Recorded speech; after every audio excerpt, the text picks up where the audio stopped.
ఒక 1000 మంది మాత్రమే ముందుకొస్తారు. మిగతా 2000 మంది నామమాత్రంగా మేము ఉన్నాము అనే వాళ్ళే ఉంటారు. అయితే ఒక 1000 మంది ఒక సంఘానికి పనిచేయడానికి ముందుకొచ్చి పనిచేయడం కూడా చాలా పెద్ద విషయమే. వారిని సమన్వయం చేసి ఆయా జిల్లాల్లో ఉన్న వారికి కమిటీలు వేసి ఇప్పుడు మీరు చక్కగా రూపొందించుకొని ప్రెసిడెంట్ గారు చెప్పారు, అలాగే అన్నగారు కూడా వివరించారు. ఇలాంటి ఒక కంటిన్యూటీ నిరంతర ప్రక్రియను వాళ్ళకి అప్పగిస్తే ఒరిజినల్ 3000 అవుతుంది. ఆ 2 లక్షల మంది అభిమానులు కూడా కార్యకర్తలుగా నాయకులుగా సమాజానికి అంకితమై ముందుకు సాగుతారనేది మా ఉద్దేశం.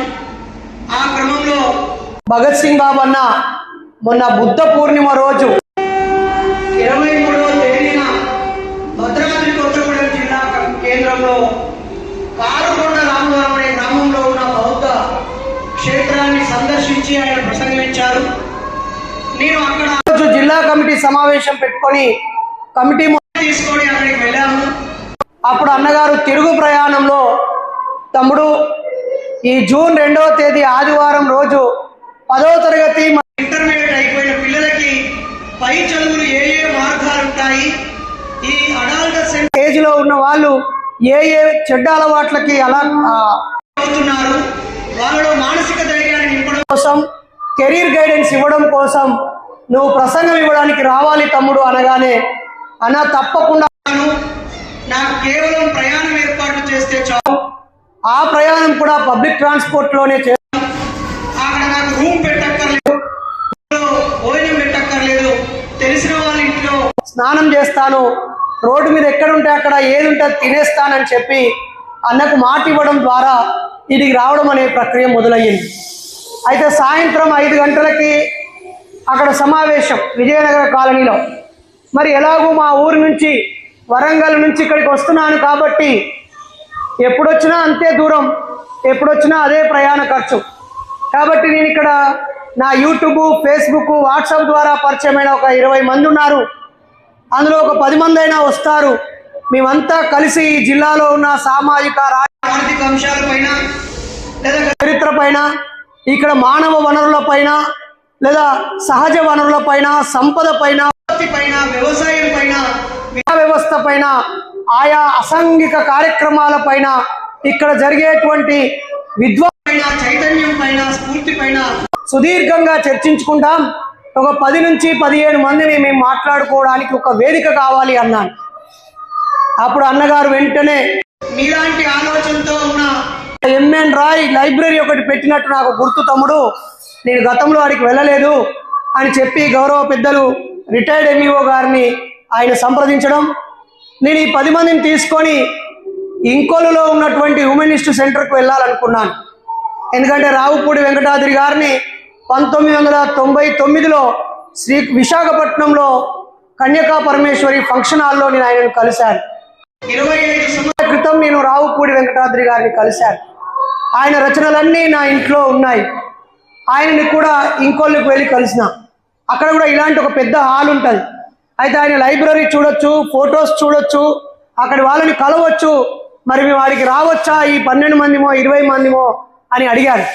అప్పుడు వారు అన్నారు, సోదరా తప్పుగా అనుకోవద్దు, మేము ఇతర సంఘాల వాళ్ళని రానివ్వము, ఇతర సంఘాల వాళ్ళని ఎంటర్టైన్మెంట్ చేయము, మీరు బయట ఎక్కడైనా సమావేశం పెట్టుకోవచ్చు, మీరు చూసి వెళ్తానంటే నాకు అభ్యంతరం లేదు, కానీ ఇక్కడ కూర్చుని మాట్లాడుకుంటూ మాత్రము మా విధానాలకి అది అంగీకరించదు, మీరు అన్యదా భావించొద్దు సోదరా అని సున్నితంగా ఆయన తిరస్కరించారు.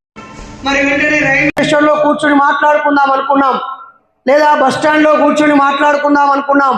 ఇవి రెండూ కాదంటే ఎక్కడైనా ఒక పబ్లిక్ పార్క్లో మాట్లాడుకుందాం అనుకున్నాం. కానీ భగత్ సింగ్ బాబు అన్న ఉండి ఒకసారి మళ్ళీ అడిగి చూస్తానని పెద్దల్ని అడగడం, పెద్దలు కూడా మంచి మనసుతో అంగీకరించారు. చాలా సంతోషం అనిపించింది. అలా ఈ రోజంతా నాకు తెలిసిన 10 మంది యువకులతో మళ్ళీ నొక్కి చెబుతున్నాను, 10 మంది యువకులతో మాట్లాడి అందులో 7 మందిని తీసుకొని జిల్లా కమిటీ వేసుకోవాలనేది నా ప్రధాన లక్ష్యం మొదటిది. ఇక రెండోది, ఈ మధ్య కాలంలో యువత చచ్చిపోతున్నది ఆత్మహత్య చేసుకొని. లేదా డ్రగ్స్ ఆల్కహాల్ తీసుకొని వేగంగా వెళ్తూ రోడ్డు పైన ప్రమాదాలకు గురవుతున్నారు, చచ్చిపోతున్నారు, కాళ్ళు చేతులు విరగ్గొట్టుకుంటున్నారు, అమ్మా నాన్నకి దుఃఖం పెడుతున్నారు, ఖర్చుల పాలవుతున్నారు, వైకల్యం కొని తెచ్చుకుంటున్నారు. కాబట్టి ఒకటి, ఎంతో కాలం బతకాల్సిన వాళ్ళు, నైపుణ్యం ఉన్న వాళ్ళు, మనతోటి వాళ్ళు చచ్చిపోతూ ఉన్నారు. ఆ ఆత్మహత్యలు, నిజానికి ఆత్మ అనే పదం కూడా సరైనది కాదు, బలవన్మరణం చెందుతున్నారు.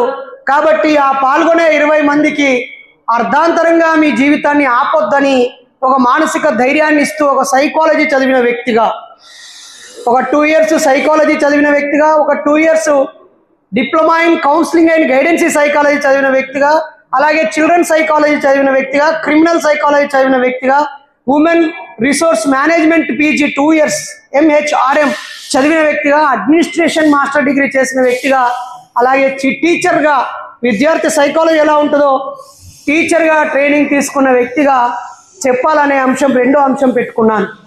అంటే ఆత్మహత్యలు, రోడ్డు ప్రమాదాలు, ఈ 2 అంశాలు, ఈ 10 మందిని కలిసి అందులో ఒక 7 మందితో జిల్లా కమిటీ వేసుకోవడము, అలాగే సమకాలీన ఈ ప్రాంతం యొక్క భౌగోళిక చారిత్రక వారసత్వాన్ని తెలుసుకోవడం అనేది నా ప్రధాన ఎజెండాగా వచ్చాను.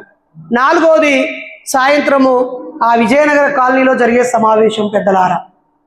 అయితే ఈ క్రమంలో పెద్దలు ప్రతి వారం ఇక్కడ ఒక విజ్ఞానమైన ఒక మంచి కార్యక్రమాన్ని నిర్వహిస్తున్నారని తెలిసింది. అందుకని మీ కార్యక్రమానికి ఏమాత్రం ఆటంకం కలగొద్దని నేను భావిస్తూ ఉన్నాను. ఎందుకనంటే మీది ఒక నిరంతర ప్రవాహం, ఒక అనుభవాల పుట్ట. మీరు చెప్పేవి మీ అనుభవంతో, అనుభవించిన జ్ఞానంతో వచ్చే మాటలు. మా మాటల్లో కొంత ఆవేశం ఉండొచ్చు, కోపం ఉండొచ్చు, లోతైన ముందు చూపు ఉండకపోవచ్చు. కానీ మీరు మాట్లాడారంటే ప్రతి పదం అర్థవంతంగా ఉంటుంది. ఒక్కోసారి మనసు నొచ్చుకోవచ్చు. ఇందాక మీరు సరిగా వినటం లేదు కాబట్టి నేను ముగిస్తున్నాను అన్నారు. మరి వాళ్ళు అలాగే ఉంటారు, 60 దాటిన వాళ్ళు అలాగే ఉంటారు. ఇప్పుడు మీలో ఎవరో ఒకరు నన్ను ఒక పేడ విసిరేశారనుకోండి, అక్కడి నుంచి ఒక చెప్పు విసిరేశారనుకోండి, ఒక రాయి విసిరేశారనుకోండి, కవ్వింపు చర్యలకు నన్ను ఆపాలనే ఉద్దేశంతో ఒక మాట అన్నారనుకోండి, నేను ఆపడం వల్ల నేనే మెసేజ్ ఇవ్వాలనుకున్నాను అది నేనే నష్టపోతాను తప్ప వీళ్ళు నష్టపోరు. నన్ను ఆటంకపరిచే ఇద్దరి కోసం నన్ను ప్రేమించే 20 మందిని కోల్పోవడం అనేది నాదే పొరపాటు అవుతుంది తప్ప, నేను కోపానికి వచ్చాను, అతనికి టిట్ ఫర్ టాట్ లాగా, కుక్కకాడుకు చెప్పదెబ్బలాగా నన్ను వాడు ఇబ్బంది పెట్టాడు కాబట్టి నేను కూడా చల్ పోతున్నా అని అనడం అయింది సరైన కానే కాదు. అది అలవాటు పడిన ప్రాణానికి ఆటంకం ఎప్పుడూ అసంతృప్తే మిగిలిస్తుంది. అది నేను గమనించాను. ఏదేమైనా ఈ చీరాలలో మీరు వారం నిర్వహించే కరపత్రం నేను చూస్తూ అన్ని గ్రూపుల్లో షేర్ చేస్తూ ఉంటాను. అలాగే ఇలాంటివి అన్ని చోట్ల ఏర్పడాల్సిన అవసరం ఉంది. అనుభవజ్ఞులు, సీనియర్ సిటిజన్స్, 60 దాటిన వాళ్ళు, ఆయా మతాలలో చచ్చిపోయాక స్వర్గం రావాలని, పరలోకం రావాలని, దైవలోకంకు వెళ్ళాలని దేవుని సన్నిధిలో గడిపేస్తూ ఉన్నారు చాలామంది. రాజ్యాంగం వాళ్ళకి ఆ స్వేచ్ఛ ఇచ్చింది, గడుపుకొని పర్వాలేదు. కానీ మతాలకు అతీతంగా, ఆ స్వర్గ నరక ఆశల మీద అతీతంగా మనుషులుగా మనము కలిసి మాట్లాడుకోవడం చాలా చాలా ముఖ్యం. ఒక మనిషి, నేను ఒక మారుమూల అడవి గ్రామానికి వెళ్ళాను. చాలా వృద్ధ వయసుకు పెద్ద ఆయనతో మాట్లాడితే, ఏమయ్యా మరి 70 ఏళ్ళు దాటింది ఇంకా ఎందుకు బతుకున్నావు అని అడిగాను. అదేం మాట బిడ్డ అన్నాడు. మరి నువ్వు దేవుడికి ఏమని మొక్కుతున్నావు? స్వర్గానికి తీసుకుపోవని మొక్కుతున్నావు. మరి తొందరగా చచ్చిపోతే తొందరగా స్వర్గానికి పోతావు కదా. నువ్వు 100 దాకా బతికి ఇంకో 30 ఏళ్ళు స్వర్గానికి దూరం ఎందుకుంటున్నావు? దేవుడికి దగ్గర అయిపోవచ్చు కదా అన్నాను. అనగానే అప్పుడు ఆయన రియలైజ్ అయ్యి, కరెక్టే బిడ్డ, స్వర్గం కాదు, నా చుట్టే స్వర్గాన్ని నిర్మించడానికి ప్రయత్నిస్తాను అని చెప్పింది. కాబట్టి మీ అనుభవాలని, మీ పిల్లలని, మీతో చదువుకున్న వాళ్ళని, మీతో పనిచేసే వాళ్ళని, మీ ఇంటి పక్కన ఇల్లు కట్టుకున్న వాళ్ళని, మిమ్మల్ని చూసి నేర్చుకుని లేదా అనుభవాలని పంచడం కోసం జ్ఞానం కావాలి. జ్ఞానం పుస్తకాల్లో ఉంది. ఈరోజు బాబాసాహెబ్ అంబేద్కర్ 120-130 ఏళ్ల క్రితం ఆయన పుట్టిన, ఆయన రాసిన అక్షరాలు పనికొచ్చాయి. ఈరోజు రావుపూడి గారు, ఎంఎన్ రాయ్ లాంటి వాళ్ళు లేకపోతే కందుకూరి వీరేశలింగం పంతులు లాంటి వాళ్ళు, గురజాడ అప్పారావు గారు, జాషువా గారు, బి రామకృష్ణ గారు, మా నాస్తిక హేతువాద మానవవాద ఉద్యమాల్లో డాక్టర్ జయగోపాల్ గారు, అబ్రహం థామస్ కోవూర్ గారు, అనంతపురం నుంచి సున్నప్రాల జయరామరెడ్డి గారు, ఖమ్మం జిల్లా నుంచి క్రాంతికార్ గారు, ఇక్కడ పున్నూరు నుంచి పద్మారావు గారు, ఇలా ఎంతో మంది వాళ్ళ అనుభవాల్ని అక్షరాలుగా మలిచి ఇవ్వడము మా తరానికి అంది వచ్చిన అవకాశం. ఇంకా రానున్న తరాలకైతే పూర్తిగా ఇంగ్లీష్ మీడియం కాబట్టి ఈ పుస్తకాలు మాతోనే ఆగిపోయే ప్రమాదం కూడా ఉంది. మీలో ఎవరికి భాషా నైపుణ్యం ఉన్నా లేదా కఠినంగా ఆ రోజు పద్యాలు, ఛందస్సు, ఆ వ్యాకరణంతో ఉన్న వాటిని జనసామాన్యానికి అందే సరళమైన విషయాల్లోకి మారుస్తూనే ఉండాలి. అలాగే గౌరవ పెద్దల్ని కోరుతున్నా, నేను గౌరవ డిఎస్పి స్థాయిలో రిటైర్డ్ ఆఫీసర్ని, మీ ముందు సెల్ ఫోన్ పెట్టుకొని ఒక కుర్రోని పెట్టుకొని మీరు ఇక్కడ మాట్లాడుతున్నవన్నీ రికార్డ్ చేయండి, యూట్యూబ్లో పడేయండి. ఇక్కడ జరిగేటువంటి ఈ సీనియర్ సిటిజన్స్ ఫోరంలో జరిగే ప్రతి మాట మీరు మాట్లాడుతుంటే ఆయన ఆవలింపు తీయొచ్చు, ఆయన ఫోన్ మాట్లాడవచ్చు, ఆయన ఇంటి దగ్గర నుంచి ఫోన్ వచ్చింది అనుకోవచ్చు, ఇంకొక ఆయన రాకపోవచ్చు, ఇంకో ఆయన ముచ్చట్లు పెడుతూ ఉండొచ్చు. వీళ్ళ కోసం కాదు మీరు మాట్లాడేది. మీ మాటలు, మీ అనుభవాలు, మీ జ్ఞానము ఎదురుగా ఉన్న 20 మంది కోసం అని అనుకోవద్దు. మీరు ప్రతిదీ రికార్డ్ చేసి సోషల్ మీడియాలో పడేయండి.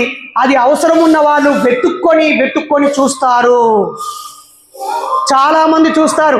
ఈరోజు సోషల్ మీడియా తీసుకుంటే క్రికెట్ గురించి, సినిమాల గురించి, పాలిటిక్స్ గురించి, అలాగే సెక్స్, ఇల్లీగల్ అఫైర్స్ గురించి చెత్త విషయాలన్నీ కుప్పలుగా అందుబాటులో ఉండి మీరు ఒక 5-10 నిమిషాలు ఉంటే ఈ 5 అంశాలే తారాసపడతా ఉంటాయి. గాసిప్స్, పొలిటికల్ గాసిప్స్, అలాగే క్రికెట్కి సంబంధించినటువంటి, అంటే మానవుణ్ణి సంతోషంగా ఉంచడానికి కాదు, వినోదము, విలాసము, ఎంటర్టైన్మెంట్ వైపు తీసుకువెళ్ళి మన పిల్లల, మన యువత, మన ప్రజల యొక్క మెదడుని వాళ్ళ చెప్పు చేతుల్లో పెట్టుకునే దిశగా ఉండే విషయాలే ఉన్నాయి. కాబట్టి అనుభవ సారాల్ని బోధిస్తున్నప్పుడు, సమాజానికి ఉపయోగపడే విషయాలని బోధిస్తున్నప్పుడు ఎదురుగా ఉన్న 20 మందితో ఆపొద్దు దయచేసి పెద్దలారా. అది క్లారిటీ ఉందా లేదా, ఎక్విప్మెంట్స్ కొన్నామా, అయ్యో ఏది పెట్టుకోకండి. విషయాన్ని సమాజం ముందు పడేయండి, అవసరం ఉన్న వాళ్ళు అందుకుంటారు. ఓ 10 ఏళ్ల దాకా దాన్ని ఎవరు పట్టించుకోకపోవచ్చు, ఓ 25 ఏళ్ల దాకా మీ మాటకు విలువ ఉండకపోవచ్చు, కానీ 50 సంవత్సరాల తర్వాత అయినా ఎవరో ఒకరు ఆ వాయిస్ని ఎత్తుకొని మీరిచ్చిన స్ఫూర్తితో ముందుకు సాగుతారు. అలాగే ఎక్కడ మీరు నిరాశ పడకండి. మా కార్యక్రమాలకి తెల్ల జుట్టు వాళ్ళే వస్తున్నారనో, 60 దాటిన వాళ్ళే వస్తున్నారనో, కొత్త వాళ్ళు రావటం లేదనో, పాత వాళ్ళు రిపీటెడ్గా రావటం లేదనో అసలే అనుకోవద్దు. ఇది ఒక నిరంతర ప్రవాహం. ఆ ప్రవాహంలో ఎక్కే వాళ్ళు ఎక్కుతారు, దిగే వాళ్ళు దిగుతారు. ఎప్పుడైతే చైతన్యం చేయాలని ఈ సమాజాన్ని ప్రేమిస్తారో వాళ్ళు నిరంతరం ప్రేమిస్తూ ముందుకు సాగడమే లక్ష్యం కదా. మనం ఒక్క సెకండ్ ఆగితే అక్కడ ఒక ఆడపడుచు పాట పాడుతుంది. ఇంతకుముందు ఒక చిన్న పిల్లలు పాట పాడారు. మరి చిన్న పిల్లలు, ఆడపిల్లలు అక్కడికి ఎందుకు వెళ్ళారు? అక్కడ ఉన్నదేంటి, మన దగ్గర లేనిదేంటి? ఇదే ప్రశ్న సమకాలీనంగా మనం వేసుకోవాలి. వీళ్ళు రావట్లేరు, వాళ్ళు రావట్లేదు, చెప్పిందే మళ్ళీ చెప్తున్నారు అని అనుకోకూడదు.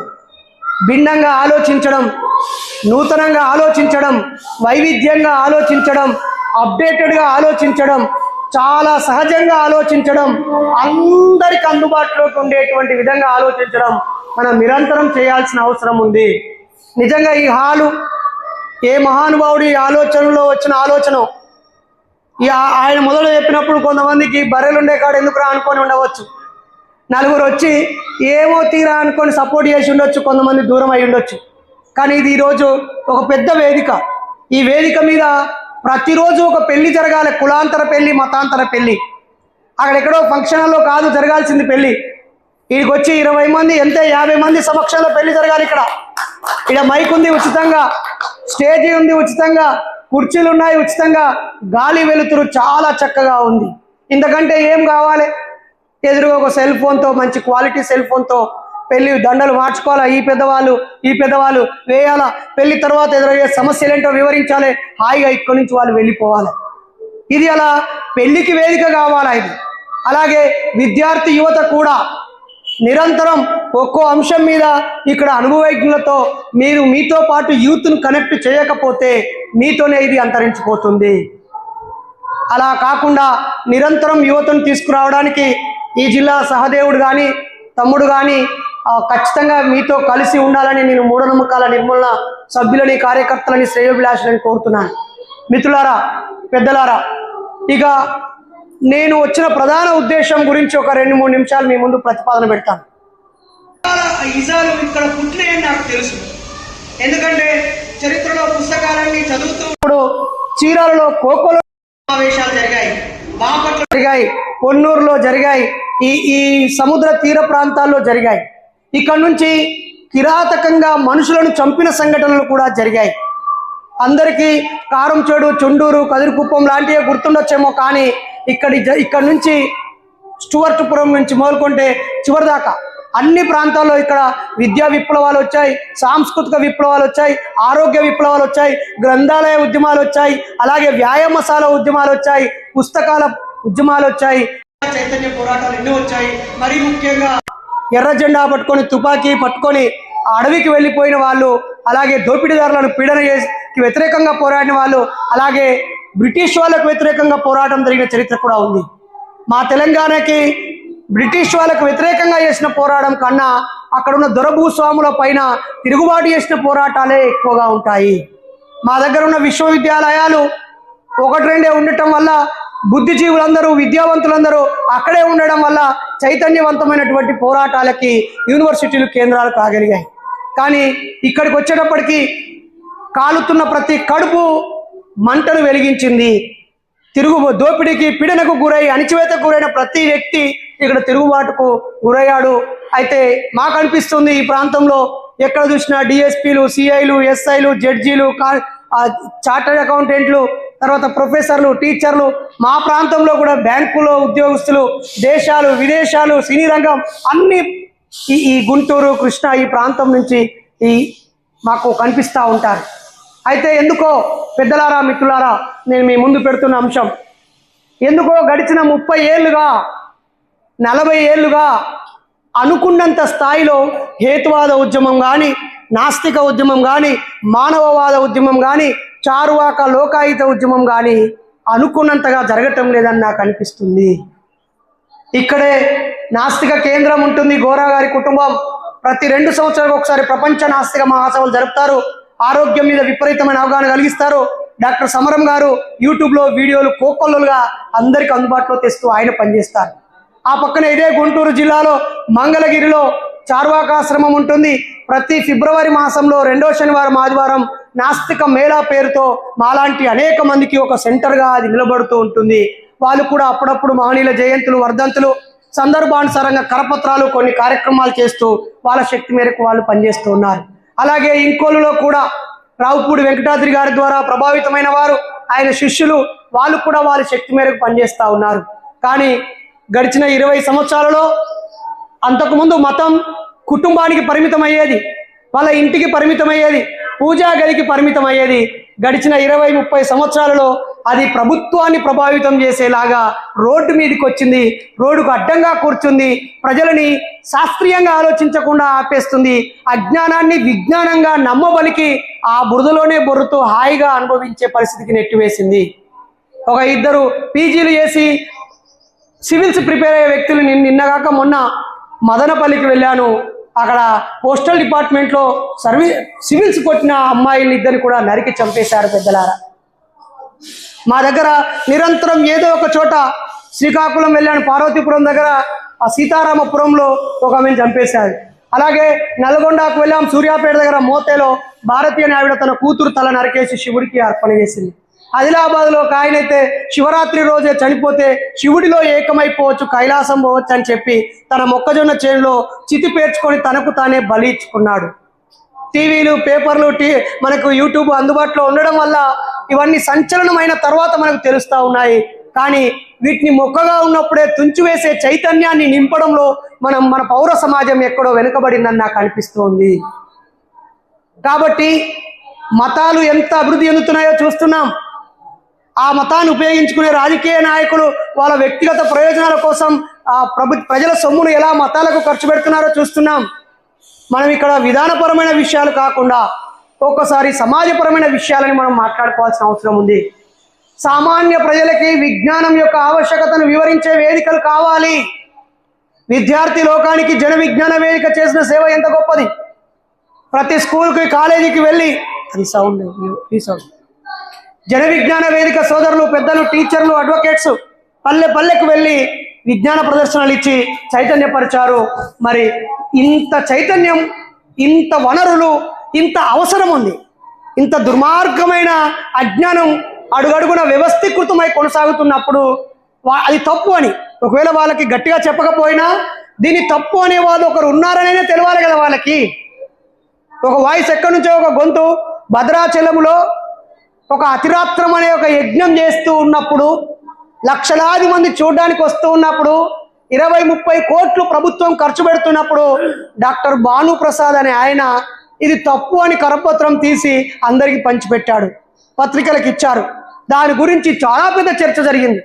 ఒక్కడే కావచ్చు తప్పును తప్పు అన్నాడు కాబట్టి తప్పును ఒప్పు అనే వాళ్ళందరూ ఆలోచించడానికి అది ఉపయోగపడుతుంది.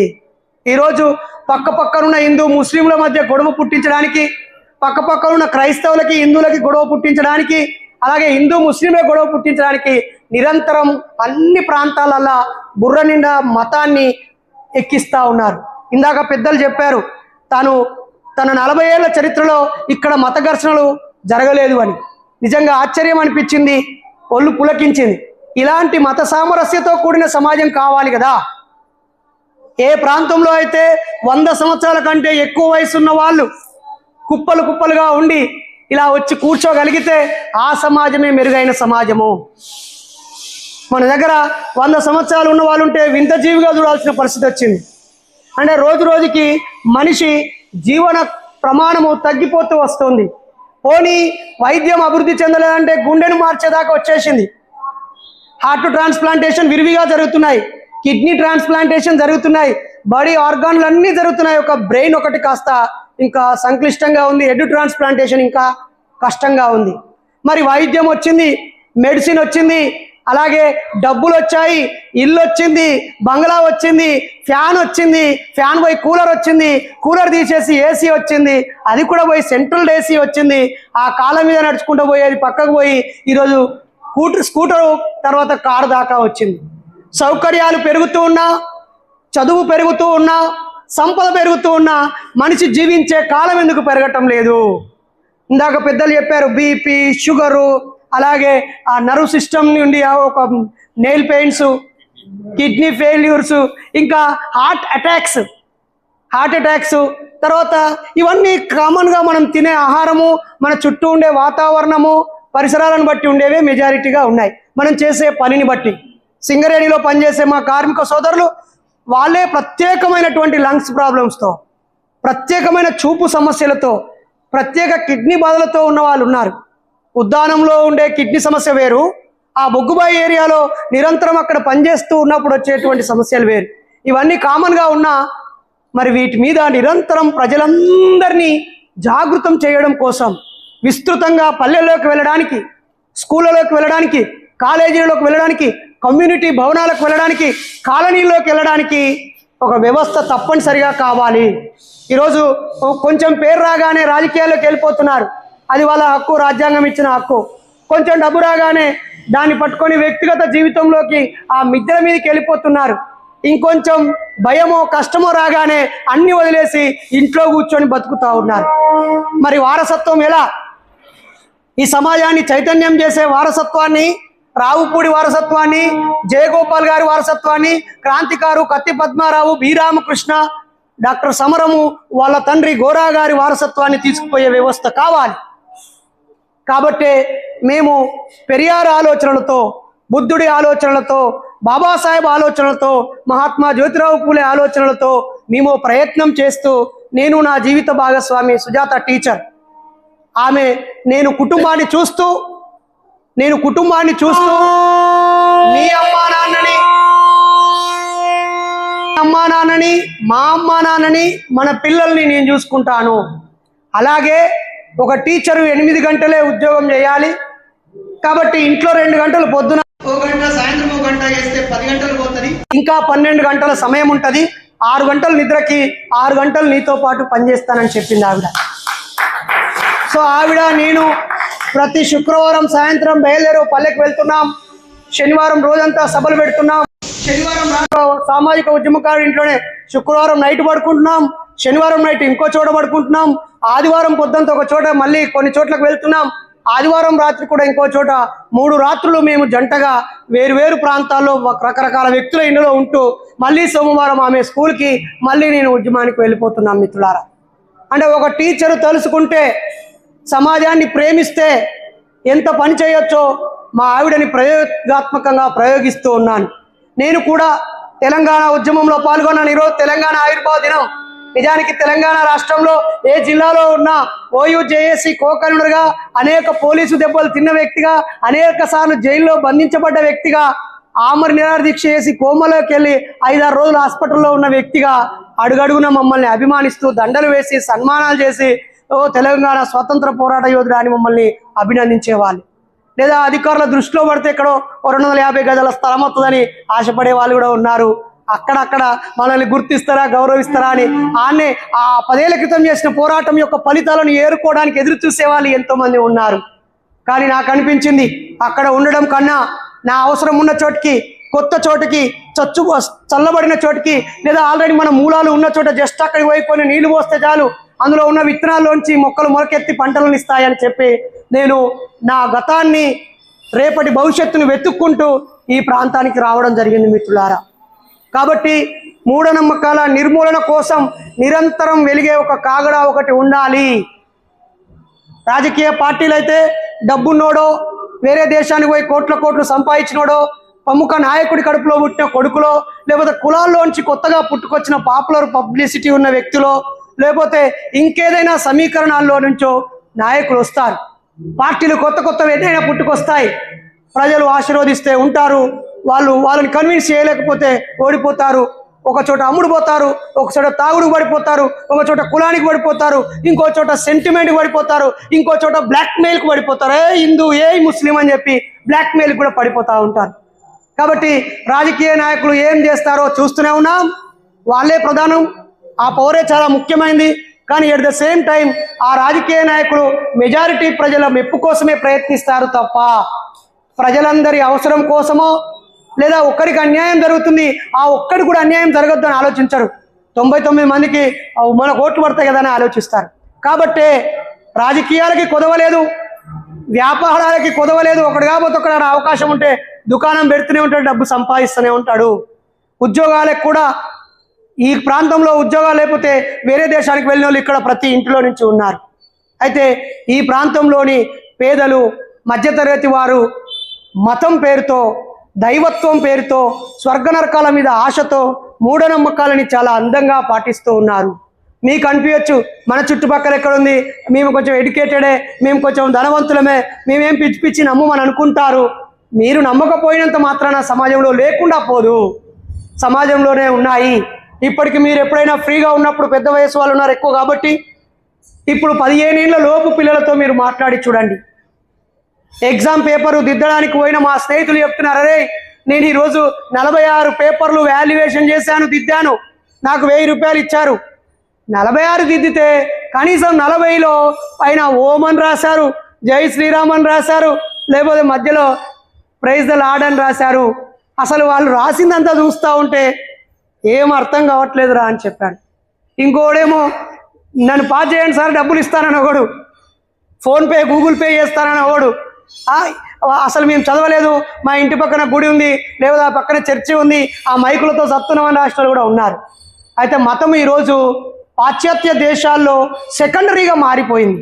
అక్కడ మానవ వనరులు, మానవ జీవన ప్రమాణం పెంచడము, అక్కడ మనుషులు ప్రధానం అయిపోయారు, దేవుడు తర్వాత అయిపోయింది చాలా దేశాలల్లో. కానీ ఈ దేశంలో మనిషి అప్రధానం అయిపోయి మనిషి సెకండ్ కూడా లేడు.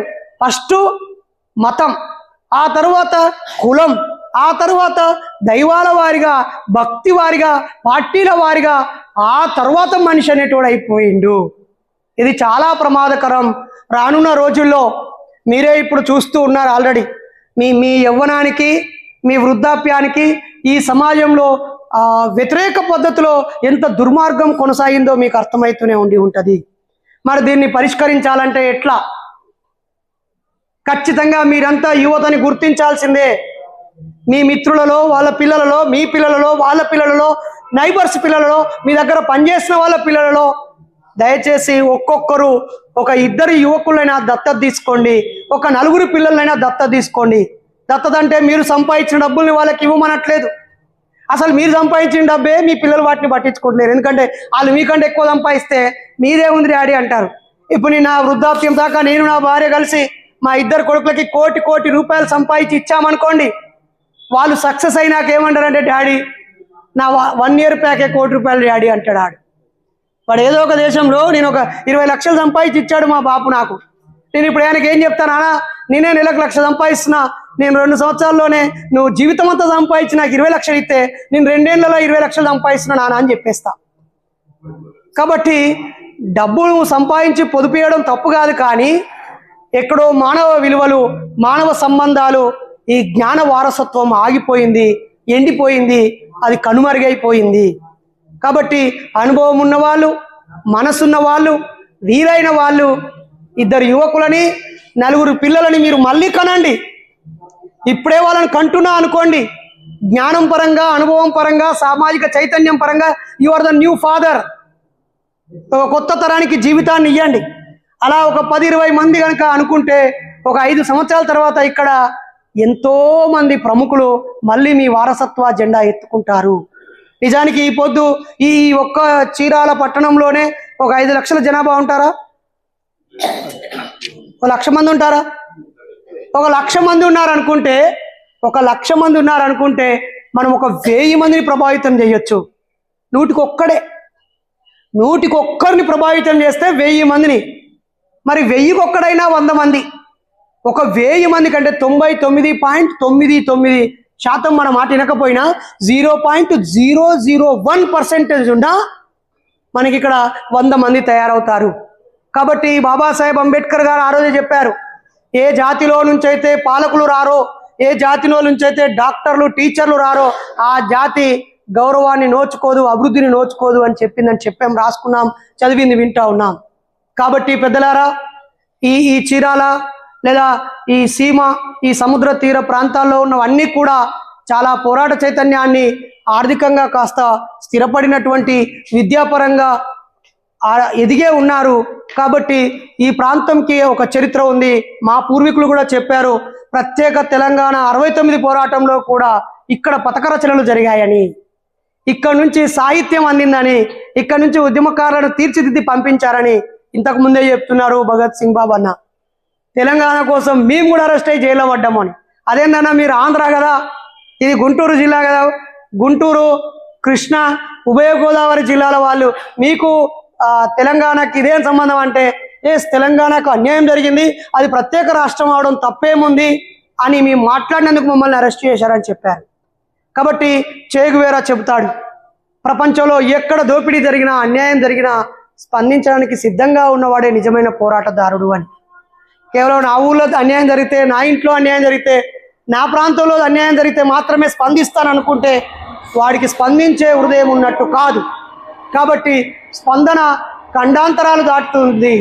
కాబట్టి స్పందిస్తారని ఆశిస్తూ, మరి ఇక్కడికి మన మూఢనమ్మకాల నిర్మూలన ఉద్యమంలో భాగస్వాములు అవడానికి నేను అనుకున్నట్టుగా 10 మంది 20 మంది వచ్చారు. అలాగే ఈ భవనం వాళ్ళు కూడా 10-20 మంది వచ్చారు. మీ నుంచి ఎప్పుడు మేము డబ్బులను ఆశించము, మీ నుంచి మీ పెన్షన్ ఆశించము. ఏదైనా సభలు జరుపుతున్నాం, ఎంతో కొంత దానం చేయండి అని అడుక్కునే వాళ్ళం కాదు, ఇచ్చేవాళ్ళం మేము, నిర్మించే వాళ్ళం మేము, పోరాడే వాళ్ళం మేము, నడిపించే వాళ్ళం మేము. మీ వారసత్వాన్ని కొనసాగించడానికి వస్తున్నాము. కలిసి నడవండి, నడిచే వాళ్ళను మాకు అందించండి, తోడుగా నిలవండి. ఈ మధ్య ఏ సంఘం పెట్టినా, ఏ సమావేశం పెట్టినా, ఏ కార్యక్రమం జరిగినా మొదట దేనికోసం, ఏ లక్ష్యం కోసం పెడుతున్నాము అనేది పక్కకు పోతుంది. ఎంతమంది వస్తారు, సమీకరిస్తామనేది పక్కకు పోయి ఏర్పాట్లు ఏమేమి కావాలి, ఎన్ని వాటర్ బాటిల్ కొనుక్కరావాలి, ఎన్ని బిస్కెట్ ప్యాకెట్లు కొనుక్కరావాలి, స్టేజ్ మీద ఉన్న వాళ్ళకి ఏమైనా శాలువాలు తీసుకొద్దామా, లేకపోతే మంచి డిన్నరు భోజనం ఏర్పాటు చేద్దామా, మైకుల గురించి, జోబుకు పెట్టేటువంటి బ్యాడ్జీల గురించి, బ్యానర్ ఫ్లెక్సీల గురించి, ఇవన్నీ దేనికోసం? ఇవన్నీ మనుషుల కోసం. మనుషులను తీసుకురావడం గురించి చర్చ జరుగుతలేదు. ఒక ఆయన 5,000 ఇచ్చేస్తాడు డొనేషన్. నిజంగా అది గొప్ప విషయం. జోబులో నుంచి రూపాయి రావడం చాలా కష్టం. ఒక మనిషి ఒక రోజంతా పనిచేస్తే 1,000 రూపాయలు వస్తాయి అనుకోండి. ఆయన 1,000 రూపాయలు వదులుకొని మనతో రోజంతా ఉంటాడు. 1,000 రూపాయలు వదులుకొని ఉంటాడు. కానీ ఆయన జోబులో ఉన్న 1,000 రూపాయలు బయటికి తీసి ఇవ్వమంటే సాధ్యం కాదు. అంటే శ్రమ మారకంగా డబ్బుగా ద్రవ్యంగా మారాక ఆ డబ్బు బయటికి రావడం చాలా కష్టం. ఒక సోదరుడు 5,000 ఇవ్వడం చాలా గొప్ప విషయమే. కానీ ఇక్కడ మనుషులు రావడం, మనుషులను తీసుకురావడం, మనుషులను వచ్చేలా చేయడం, వచ్చిన వాళ్ళని సంతృప్తిపరిచి, ఇక్కడికి వచ్చాను, నేను అసోసియేట్ అయ్యాను, నాకు కలిశారు, నాకు ఒక మానసిక ఉల్లాసం, ఉత్తేజం కలిగింది, నాకు ఒక చైతన్యం కలిగింది, ఒక కొత్త విషయాన్ని నేర్చుకున్నాను, లేదా నా బాధను పలానా పెద్ద ఆయనకు పంచుకున్నాను, మంచి సలహా దొరికింది, నాకు ఒక ఉపశమనం లభించిందని ఆయన నూతన ఉత్తేజంతో తిరిగి వెళ్ళేలాగా మనం తీర్చిదిద్దినప్పుడు ఇవి కలకలలాడుతాయి. ఒకవైపు సమస్య ఉంది, ఒకవైపు ఏమో సంఖ్య ఉంది. వీటిని కలిపే మనుషుల్లో సరైన సమన్వయం లేదు.